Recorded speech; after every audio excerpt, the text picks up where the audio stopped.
নমস্কার, গল্প সমগ্র চ্যানেলে আজকে আপনাদের কাছে নিবেদন সুব্রত কুমার বসাকের লেখা বিশ্বাসঘাতকতার শাস্তি। শুরু হচ্ছে আজকের গল্প সুব্রত কুমার বসাকের বিশ্বাসঘাতকতার শাস্তি।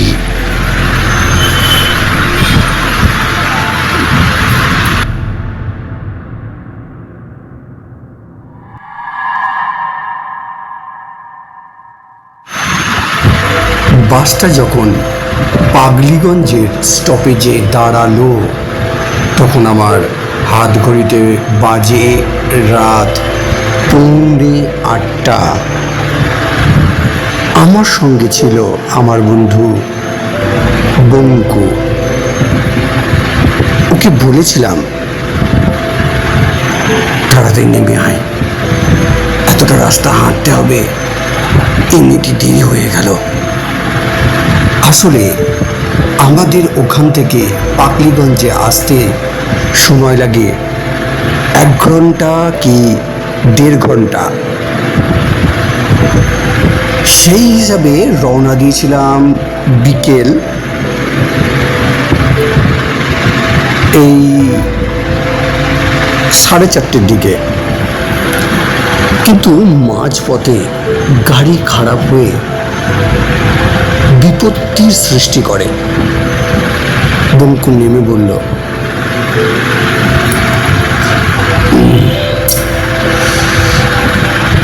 এক কাপ চা খেয়ে নিলে ভালো হতো না?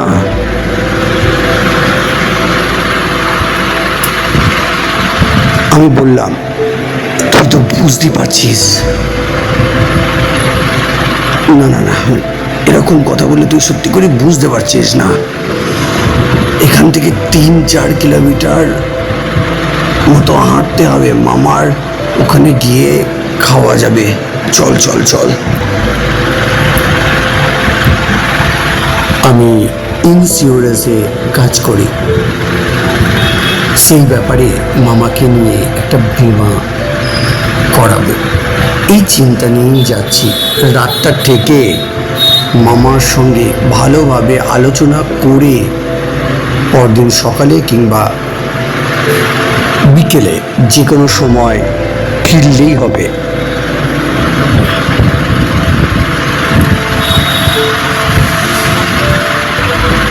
তবে আপাতত ঠিকমতো পৌঁছাতে পারলে হয়। পাগলিগঞ্জ থেকে এখন টানা হাঁটতে হবে প্রায় 1/2 ঘন্টার মতো।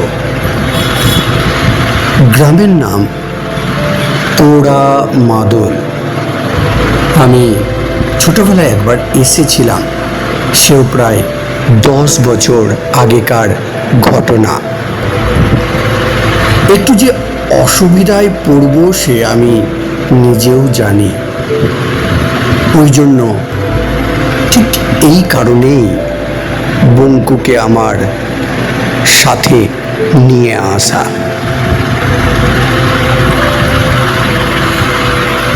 ওর সাহস আছে, তবে কিছুটা গোঁয়ারে। আমার পাগলিগঞ্জ বাস স্ট্যান্ডকে পিছনে ফেলে রেখে আসা হলো। আমরা দুজনেই সেটা করলাম। সামনেই আত্রি নদী আছে। বর্ষার সময় যখন জল দুকুল ছাপিয়ে যায় তখন নৌকা করে এপার ওপার হতে হয়। এখন অবশ্য আমাদের বাঁশের সেতু পেরিয়ে যেতে হবে। বাঁশের সেতু পেরোতে আমার একটু ভয় ভয়ই করে। যেমন নড়বড় করে আমরা কিছুটা বালুর চর পেরিয়ে সেতুতে উঠলাম। বঙ্কু বলল, দরকার হলে আমার হাতটা ধর। আরে ঠিক আছে, চল তো। সেতুটা বেশ বড়। এত বড় সেতুতে আমরা মাত্র দুজন। চারিদিকে কালো অন্ধকার রাত। দূরে অবশ্য একটা আলো টিমটিম করে জ্বলছে। ছোট্ট একটা কুঁড়ে ঘর আছে সেখানে। বঙ্কু বলল, এই নদীর চরে এখানে কি আছে রে?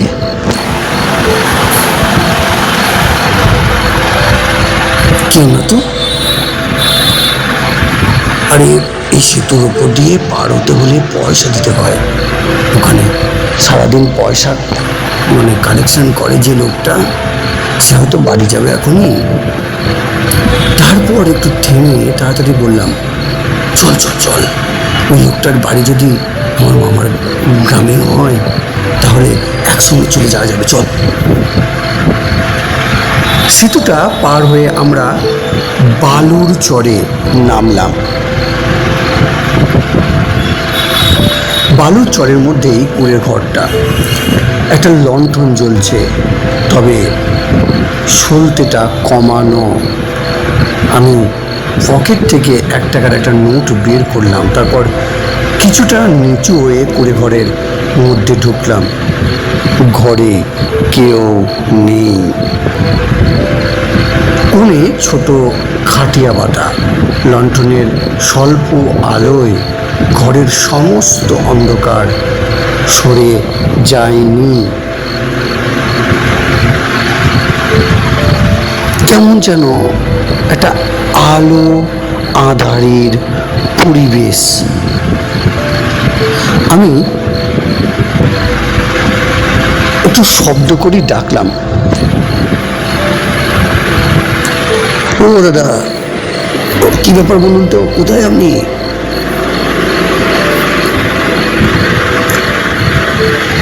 উত্তর নেই। খাটিয়ার নিচে খসখস একটা শব্দ হলো। এবার আমার একটু ভয় করতে লাগলো। চারিদিকের পরিবেশটা কেমন যেন একটা নির্ঝুম পরিবেশ।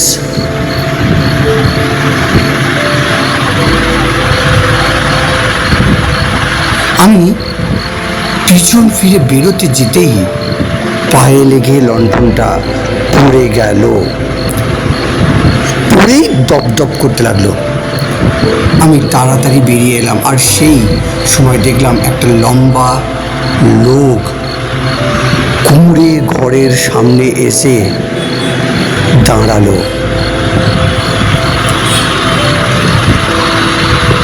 তারপর নিচু না হয়ে অবলীলাক্রমে ঢুকে পড়ল কুঁড়ে ঘরের মধ্যে। অবশ্য আলো আঁধারের মধ্যে আমি ভুলও দেখতে পারি।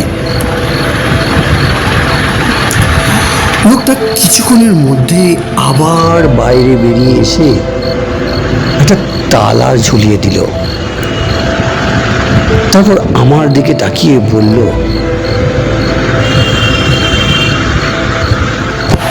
আপনি জীবনবাবুর ভাগ্নে তো? চলুন, আমি ওই দিকেই যাব। লোকটার গলার স্বর কেমন যেন ভাঙা ভাঙা। চোয়াল দুটো ঠেলে বেরিয়ে আসছে যেন, চোখ দুটো কোটরে। আমি ভেবে অবাক হলাম, লোকটা জানলো কি করে যে আমি জীবনবাবুর ভাগ্নে? নাকি আমার পোশাক দেখে বুঝে গেছে? কারণ এই গ্রামে আমার মামাই একমাত্র একটু অবস্থা সম্পন্ন।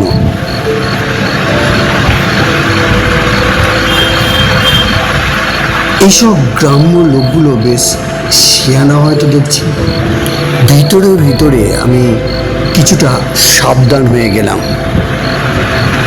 অবশ্য মুখে বললাম, তাহলে তো ভালোই হয়, অনেকটা রাতও হয়ে গেছে এখন, ঠিকমতো রাস্তাঘাটটাও চিনতে মুশকিল হচ্ছিল। আপনি থাকলে সুবিধাই হবে। লোকটা খ্যানখ্যানে গলায় হেসে বলল, তা যা বলেছেন, জানেন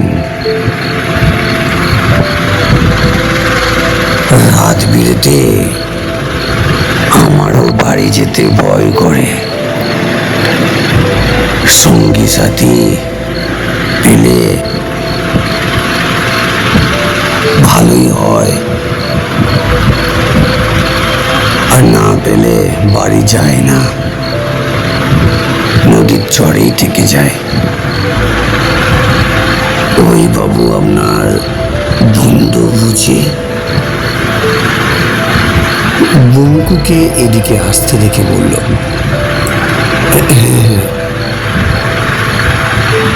আমার সঙ্গে একজন অপরিচিত লোককে দেখে বঙ্কু প্রথমে কিছুটা অবাক হয়ে গেল, তারপর বলল, এটা আবার কোথা থেকে জোগাড় করলি? আমি জানি বঙ্কু অপরিচিত লোক দেখলে একটু বিরক্ত হয়। আরে বলিস না, মামা বাবুকে চেনে, কখনো অসুবিধা হবে না, আর ওই গ্রামে যাবে, তাই। আমার মুখের কথা কেড়ে নিয়ে লোকটি বলল, আরে তোমার মামাকে শুধু চিনি, কি বলছো রে? তোমার মামার বাড়ি আমি যে কাজ করেছি টানা 6 বছর, তুমি ছোটবেলা একবার এসেছিলে, লালটু বাবু মনে আছে তো? আমি লোকটির কথা শুনে রীতিমতো চমকে উঠলাম। শেষ হলো আজকের প্রথম পর্ব। এখানে ধন্যবাদ। পরবর্তী পর্বের জন্য চ্যানেলটির সঙ্গে জুড়ে থাকুন।